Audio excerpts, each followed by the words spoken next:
లేదో మిమ్మల్ని మీరే శోధించుకొని చూచుకొనుడి. మిమ్మల్ని మీరే పరీక్షించుకొనుడి. మీరు భ్రష్టులు కాని ఎడల యేసుక్రీస్తు మీలో ఉన్నాడని మిమ్మల్ని గూర్చి మీరే ఎరగరా? మేము భ్రష్టులము కామని మీరు తెలుసుకొందురని. దేవునికి స్తోత్రం.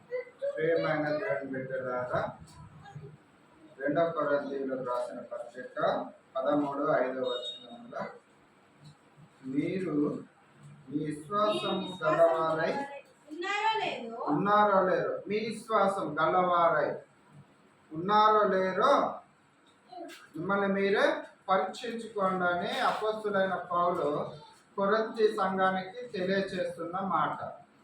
కొరింథీ సంఘంలో మాట్లాడుతున్న మాటలు ఇవి. ఎందుకు సంఘంతో మాట్లాడుతున్నాడు మరి పౌలు ఆనాడు అని అంటే, ఆనాటి నుంచి ఈనాటికి కూడా సంఘంలో ఏమున్నది అని అంటే, సంఘంలో అందరు దేవుని బిడ్డలుగా కోరుకుంటున్నాం కానీ విశ్వాసం కావాలి. విశ్వాసం ఉన్నదో లేదో మీరు పరీక్షించుకోండి, మిమ్మల్ని మీరే పరీక్షించుకోండి. ఒకరిని చూసి కాదు, ఒకరి విశ్వాసాన్ని బట్టి కాదు, ఒకరి అల్ప విశ్వాసాన్ని బట్టి కాదు, ఏ మనిషిని చూసి కూడా మనం ఇక్కడ ఆగిపోవద్దు. కానీ మీ విశ్వాసాన్ని బట్టి మీరెంతవరకు ప్రభుత్వం నడుస్తున్నారు, మీ విశ్వాసాన్ని బట్టి దేవుని మీద ఎంత నిష్టగా ఉన్నారు. ఈ రోజులలో లోకంలో విశ్వాసం అనేది చాలా ప్రాముఖ్యం. విశ్వాసం లేకుండా దేవునికి ఇష్టడై ఉన్నట్టు అసాధ్యమని పరిశుద్ధ గ్రంథం తెలియపరుస్తున్నప్పుడు మరి దేవునికి ఇష్టంగా ఉండాలని అంటే మన విశ్వాసం లోకానుసారమైందా, లేదా మన వ్యక్తిత్వం కలిగిన విశ్వాసమా, లేకుంటే దేవునితో కలిగిన విశ్వాసమా?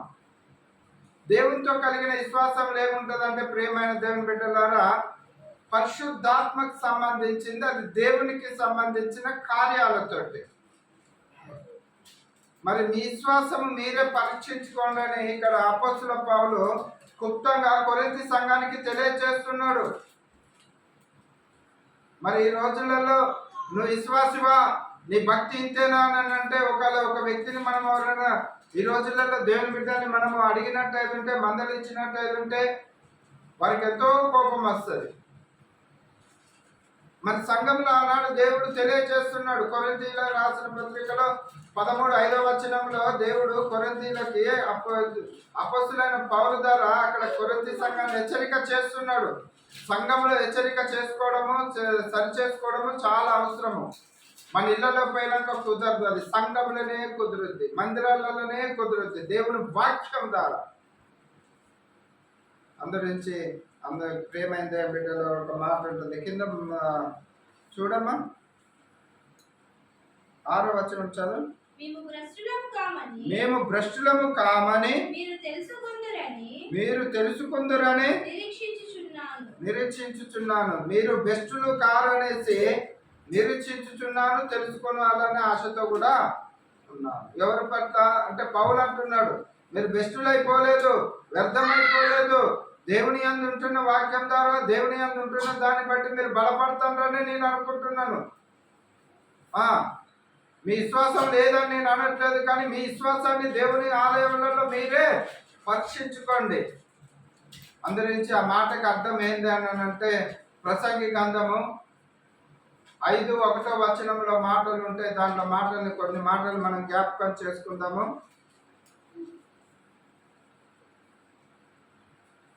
హల్లెలూయా. నీవు దేవుని మందిరమునకు పోవునప్పుడు నీ ప్రవర్తన జాగ్రత్తగా చూసుకొనుము. బుద్ధిహీనులు అర్పించినట్టుగా బలి అర్పించుట కంటే సమీపించి ఆలకించుట శ్రేష్టము. హల్లెలూయా. ప్రియమైన దేవుని బిడ్డలారా, ఎంత చక్కని మాట. దేవుని మందిరములకు పోయినప్పుడు పౌలు అదే తెలియజేస్తున్నాడు, సంఘంతో మాట్లాడుతున్నాడు. మీ విశ్వాసానికి ఎవరో చెప్తే మీరు బాధపడతారేమో, లేదా సనుక్కుంటారేమో, గునుక్కుంటారేమో. మీ విశ్వాసము మీరే మందిరంలో పరీక్షించుకోండి, ప్రార్థన చేసి దేవునితో ఏకీభవించండి, లేదా వాక్యం ద్వారా కడగబడండి దినదినము, లేదా ప్రార్థన ద్వారా శుద్ధులు కాండి. మీ విశ్వాసానికి కార్యములు జరుగుతున్న క్రియను బట్టి మీరు దేవుని యందు విశ్వాసంగా నిలబడాలి. ఎక్కడికి పోయినప్పుడు అంటే, మీరు దేవుని మందిరానికి పోయినప్పుడు మీ ప్రవర్తన సరిచూచుకోండి.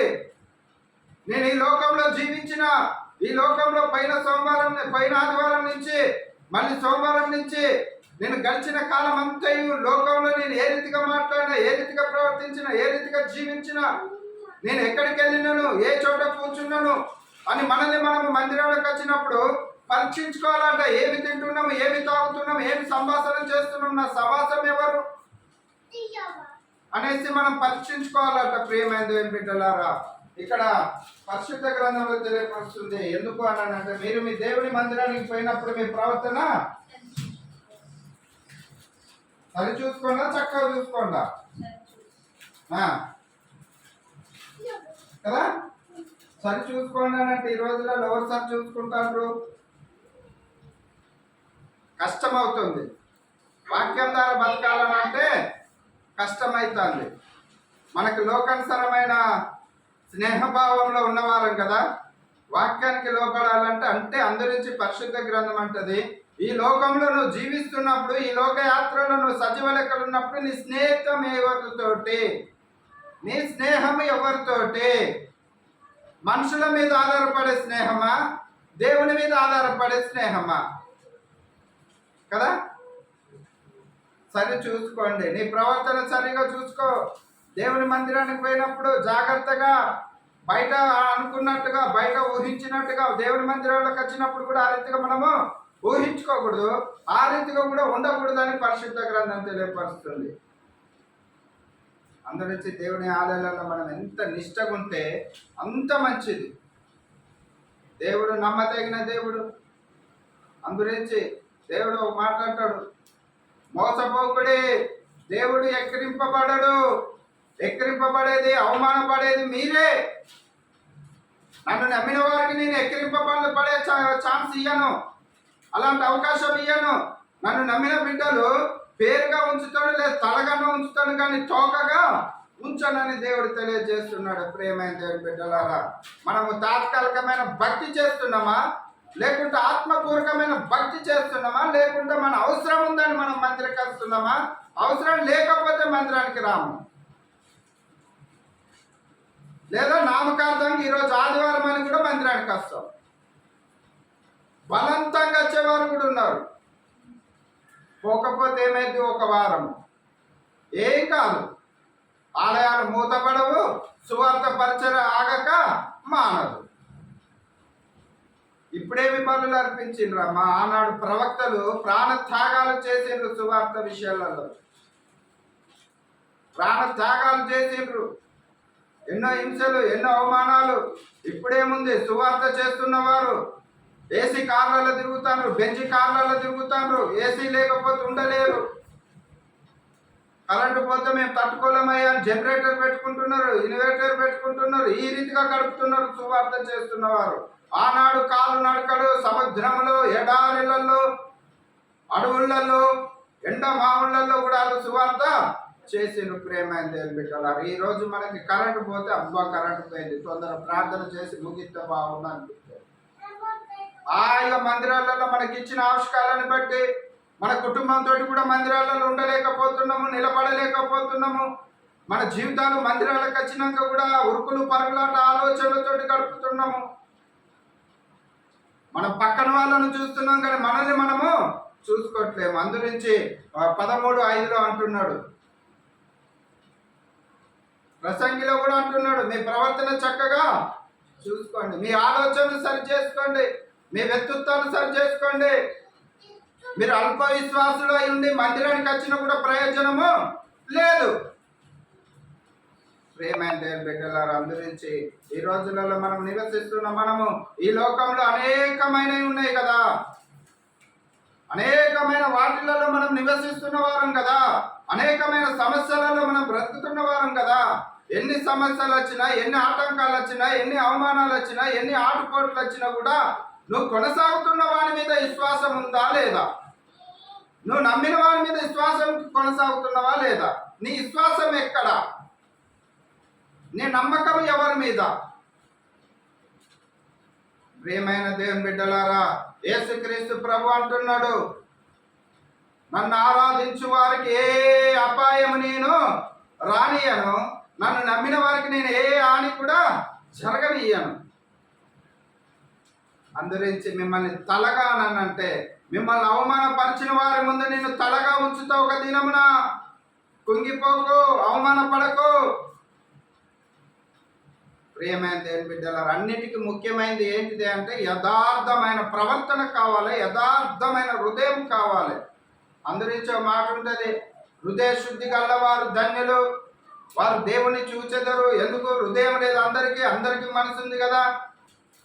మరి అందరికీ మనసు ఉన్నప్పుడు, అందరికీ హృదయం ఉన్నప్పుడు, అందరికీ కొద్ది గొప్ప మనసు అన్నది ఉంటుంది, మనసాక్షి ఉంటుంది, జాలి ఉంటుంది, దయ ఉంటుంది. అది కొంచెం ఉంటే సరిపోదట, శాశ్వత కాలంగా ఉండాలట. ప్రియమైన దేవుని బిడ్డలారా, అందురించి ఇక్కడ ఒక మాట ఉంటుంది, చూద్దామమ్మా. ఈ మాట వచ్చినాక నాకు ఒక మాట జ్ఞాపకం వచ్చింది, పరిశుద్ధాత్మ తండ్రి. అదే కొరింథీయులు 6:14 వచనం. 6:14. మీరు అవిశ్వాసులతో జోడుగా ఉండకుడి, నీతి దుర్నీతితో ఏమి సాంగత్యము, వెలుగునకు చీకటితో ఏమి పొత్తు, క్రీస్తునకు ఏలియలతో ఏమి సంబంధము, అవిశ్వాసతో విశ్వాసికి పాలెక్కడిది. దేవుని ఆలయమునకు విగ్రహములతో హల్లెలూయా. పరిశుద్ధ ఆలయాల్లో లేని విగ్రహాలు ఉంటాయి అమ్మా కదా. దేవుడు అంటున్నాడు కదా, దేవుని ఆలయంలో విగ్రహములతోటి ఏమి పొందిక. నీకు విగ్రహములతో ఏం పని? సజీవుడనైన దేవుడని నేనున్నా కదా. నీ హృదయమే ఆలయమే ఉన్నది కదా. ఎంత శ్రేష్టకరమైంది. అందరూ పాట ఉంటుంది కదా, హృదయమే నీ ఆలయము క్రీస్తు, నీ నామమే నా గానం కదా. ఏది హృదయం ఎక్కడుంది కదా. మందిరాలలోకి వెళ్ళే ముందు మన హృదయంలో దేవుడు ఉన్నాడు. హృదయమే ఆలయము. నేను ఆయనలో ఉన్నా, నేను ఆయనతో నేనున్నా, ఆయన నాతో ఉన్నాడు అనే మాటకి ఎక్కడ ఉంటుంది కదా. విశ్వాసికి అవిశ్వాసికి పొత్తు లేదట. అందురించి ప్రియమైన దేవుడా, మనం ఈ రోజులలో విశ్వాసంగా ఉన్నాం, అవిశ్వాసంగా ఉన్నాం అన్నది మనల్ని మనమే పరీక్షించుకోవాలి. ఎందుకనంటే దేవుడు తెలియజేస్తున్న మాటని బట్టి మనం ఈ రోజులలో మన సవాసం ఎక్కడ, మనల్ని మనమే పరీక్షించుకోవాలి. ఎదుట వారిని అనకూడదు. నేను ఎంతవరకు దేవుని బిడ్డగా, ఎంతవరకు దేవుని కుమారుడిగా, ఎంతవరకు ఈ లోకంలో యాత్ర కొనసాగిస్తున్నా అనేది మనమే ఆలోచన చేయాలి. ప్రియమైన దేవుని బిడ్డలారా, ఎందుకనంటే సమాజంలో, లోకంలో మనము నివసిస్తున్నప్పుడు ఎంత భయంకరమైన రోజులలో ఉంటున్నామంటే ఏ దినం ఏది జరుగుద్దో తెలియదు. మరి అటువంటి కాలంలో మనం ఉన్న మన జీవిత ప్రయాణం ఏ రోజు ఎక్కడ అయిపోద్దో కూడా తెలియదు. అయినా కానీ మన ఉరుకులు పరుగులాట ఎక్కడ కూడా మనం తగ్గట్లేము కదా. అందరించి ప్రియమైన దేవుని బిడ్డలారా, ఇదే 14వ వచనం చదువున, మీరు అవిశ్వాసులతో జోడుగా ఉండకుడికి, నీతికి దుర్నీతితో ఏమి సాంగత్యము. చాలా మంది నీతితో దుర్నీతితో ఏమి సాంగత్యము. నీ నీతి ఎక్కడా? నీ యథార్థత ఎక్కడా? మనం ఎవరితోటైనా స్నేహం చేసినప్పుడు మొత్తం మనతోటి నిజమే మాట్లాడతారని నమ్ముతాం కదా.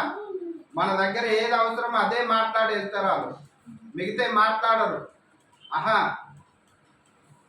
మనము కూడా వారి దగ్గర ఏం మాట్లాడాలో అవే మాట్లాడతాం. హృదయపూర్వకంగా కూడా మనము మాట్లాడలేము. ప్రియమైన దేవుని బిడ్డలారా, మళ్ళీ ఇవే మాటలు మళ్ళీ ఇంకో కాడ మాట్లాడితే ఏ విధంగా ఉంటాయి? అక్కడ మాటలు అక్కడనే మాట్లాడతాము. అందురించి అవిశ్వాస ఎక్కడ మాట్లాడతాడు, విశ్వాస ఎక్కడ మాట్లాడతాడు. అవిశ్వాసకి కావలసిన జోడేంది? ఆ జోడేరే. విశ్వాసకి కావలసిన జోడేంది? ప్రేమైన దేవుని బిడ్డలారా, మనం ఒక్కసారి గమనించుదాము. ఈ ఆలయంలో మనం నివసిస్తున్నాము. దేవుడు మన హృదయమే ఆలయమై ఉన్నాడు. దేవుడు మన హృదయాంతరంగంలో ఉన్నవాడు. కాబట్టి ఇక్కడ ఒక మాట జ్ఞాపకం చేసుకుందామమ్మా. 13లో 8వ వచనం చదవమ్మా. కొరింథీయులు 13:8 వచనం.